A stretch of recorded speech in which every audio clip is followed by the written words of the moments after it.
बिस्मिल्लाहिर्रहमानिर्रहीम। मेरे पाकिस्तानियों, कल 11 बजे मैं लिबर्टी चौक से अपनी हकीकी आज़ादी की तहरीक का आगाज़ कर रहा हूँ। मैं चाहता हूँ आप सब इसमें शामिल हों। ये कोई सियासत के लिए कोई तहरीक नहीं है, ये कोई ज़ाती मफादात के लिए नहीं है, कोई गवर्नमेंट गिराने या लाने के लिए नहीं है। ये मुल्क को हकीकी तौर पे आज़ाद करने के लिए है।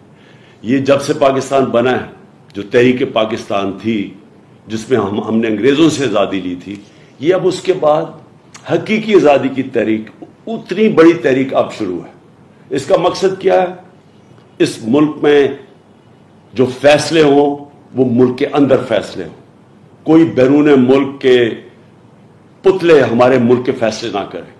दूसरी चीज, इंसाफ हो, कानून के सामने सब एक बराबर हो। इंसाफ से इंसानों को आजाद किया जाए, इंसाफ दे के इस मुल्क के अंदर खुशहाली लाई जाए, क्योंकि इंसाफ के बाद ही खुशहाली आती है। ये छोटा सा तबका जो कब्जा करके बैठा हुआ है, जो हर वक्त चोरी करता है और अपने आप को एनआरओ दे देता है, इनसे आजादी के लिए यह तहरीक है। इंशाअल्लाह हम कल निकलेंगे सुबह 11 बजे और ये तहरीक चलेगी। ये तब तक नहीं रुकेगी जब तक हम इस मुल्क को हकीकी तौर पे आज़ाद नहीं करते, और वो तब होगा जब एक अवाम फैसला करेगी साफ और शफाफ इलेक्शन से कि किसको इस मुल्क की क़यादत करनी चाहिए। ये नहीं कोई बाहर से साजिश हो और अंदर यहां बैठे हुए गद्दार उनके साथ मिलके हुकूमत गिरा के और पुतले ऊपर बैठा दें।